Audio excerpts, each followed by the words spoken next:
Hey everyone, welcome back to the channel. Today we're diving into some of the wildest conspiracy theories that actually turned out to be true. You won't believe some of these. Like seriously, when I first heard about these I was shook.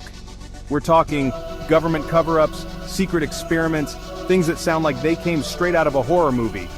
Buckle up you guys, because this is going to be a wild ride. Okay, so you know how people always talk about the government controlling our minds? It sounds like something straight out of a sci-fi movie or a wild conspiracy theory, right? But what if I told you there's more truth to it than you might think? Turns out it's not just a crazy conspiracy theory. Enter MK Ultra. This was a top-secret CIA project that aimed to explore the possibilities of mind control. And trust me, it gets even weirder. Back in the 50s and 60s, the CIA was like, hey, let's experiment on people and see if we can control their minds. I'm serious. They were conducting these experiments in secret, often without the knowledge or consent of the subjects. They were obsessed with mind control, like something out of a sci-fi movie. They believed that if they could crack the code, they could create super spies or even control entire populations. They used all sorts of messed up methods: hypnosis, drugs, even electroshock therapy. Imagine being subjected to these extreme measures without even knowing why. They were giving people LSD for crying out loud. This wasn't just a one-time thing. They administered it repeatedly to see how it affected the human mind. They wanted to see if they could create the perfect spies, people who would do whatever they were told. Imagine a world where someone could be programmed to follow orders without question. They even tested this stuff on unsuspecting civilians, which is just beyond messed up. People going about their daily lives had no idea they were part of these twisted experiments. I mean, can you imagine just going about your day and then BAM! You're a mind-controlled zombie for the CIA. It's like something out of a horror story, but it was real life for these people. The craziest part is, this went on for years. Years. We're talking about a prolonged period where these unethical experiments were conducted without any oversight. And the CIA tried to cover it all up. They went to great lengths to destroy evidence, burning documents and erasing records to hide what they had done. They destroyed a bunch of documents, but thankfully some of them survived. These surviving documents are what eventually exposed the truth. Finally, in the 70s, the truth started to come out.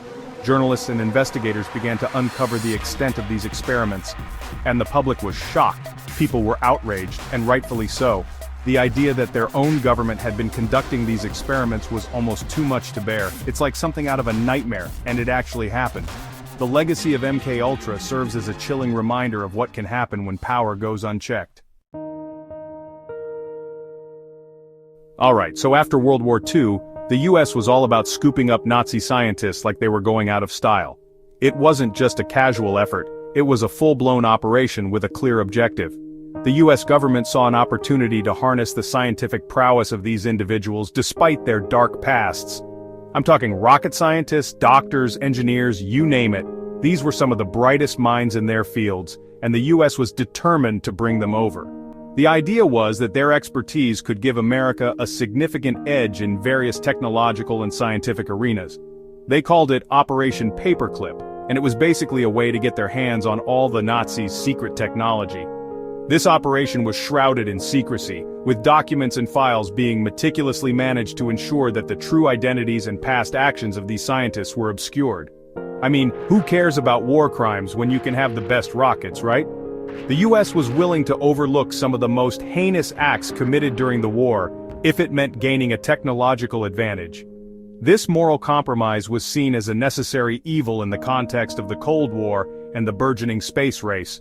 They brought over like 1,600 of these guys, gave them new identities, and let them work on all sorts of top-secret projects. It's crazy! These scientists were integrated into American society, often given new names and backgrounds to protect their pasts. They were placed in key positions within various government and private sector projects. Some people say these Nazi scientists helped us get to the moon, which is kind of disturbing when you think about it. The contributions of these scientists were significant, and their work played a crucial role in some of the most iconic achievements of the 20th century, including the Apollo moon landings. Like, we needed Nazis to win the space race? It's a troubling thought, but the reality is that the expertise of these individuals was instrumental in advancing America's space program. The ethical implications of this decision continue to be a topic of debate and reflection. But it wasn't just rockets. The scope of their work extended far beyond space exploration. These scientists were involved in a wide range of projects, from medical research to engineering innovations, all of which had a profound impact on the development of modern technology. Some of these scientists were involved in some seriously messed up stuff during the war, like human experimentation. The atrocities committed in the name of science were horrific, and the fact that these individuals were later welcomed into the US scientific community is a stark reminder of the moral compromises made during this period, and we just welcomed them with open arms. The US government was more focused on the potential benefits these scientists could bring than on their past actions. This pragmatic approach was driven by the intense competition of the Cold War era. It's a dark part of American history that a lot of people don't even know about. The story of Operation Paperclip is not widely taught or discussed, but it remains a significant chapter in the history of American science and technology. But it just goes to show you, the government will do whatever it takes to get ahead, even if it means making deals with the devil. This episode serves as a powerful reminder of the lengths to which nations will go in the pursuit of power and progress, often at the expense of ethical considerations. Chapter 3. The Tuskegee Syphilis Study. This is just wrong, okay? This one is just plain evil. The Tuskegee Syphilis Study is one of the most infamous examples of medical racism and ethical misconduct in American history. The Tuskegee Syphilis Study is like a textbook example of racism and medical abuse. It's a dark chapter that shows how science can be misused to exploit vulnerable populations. So back in the 1930s, the US Public Health Service decided to study syphilis in black men. Sounds innocent enough, right? Wrong. The study was deeply flawed and unethical from the start. They recruited 600 black men, most of them poor sharecroppers, and told them they were getting free health care. But they weren't. Instead, they were being used as human subjects without their informed consent. They were basically guinea pigs in a twisted experiment. These men were lied to and deceived, all in the name of so-called scientific research.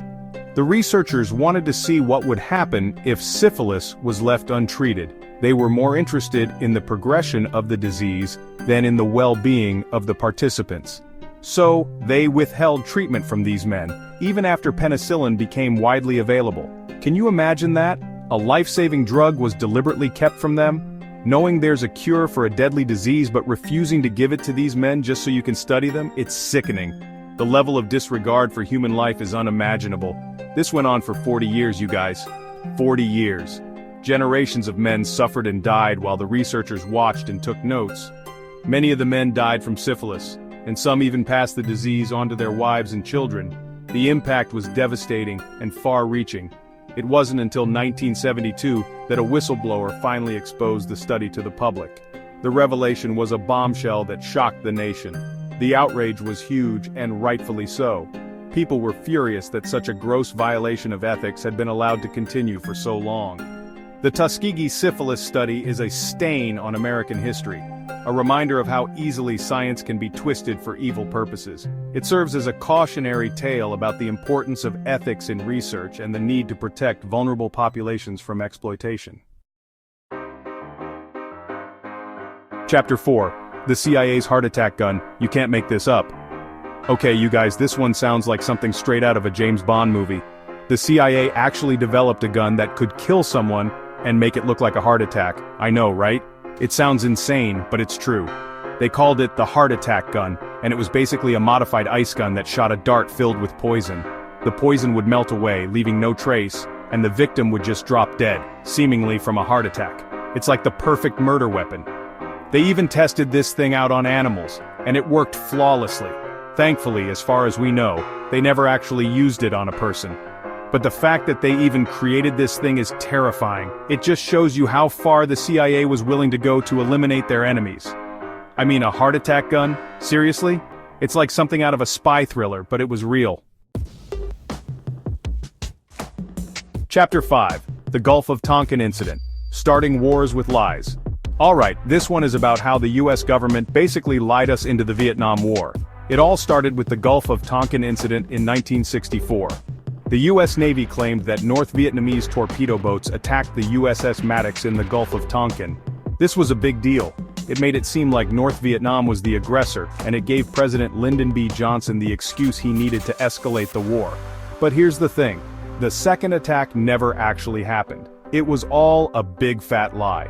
Declassified documents later revealed that the US government knew the second attack was bogus, but they went ahead and used it to justify sending more troops to Vietnam. They manipulated the public, played on our fears, and dragged us into a long and costly war based on a lie. The Gulf of Tonkin incident is a stark reminder that we can't always trust what our government tells us, especially when it comes to war. Outro, stay woke, you guys! Thanks for watching. If you enjoyed this video, make sure to give it a thumbs up and subscribe for more mind-blowing content. Let me know in the comments which conspiracy theory shocked you the most. I mean, seriously, some of this stuff is just insane. It makes you wonder what else is out there, you know? What other secrets is the government hiding from us? Stay curious, stay skeptical, and most importantly, stay woke.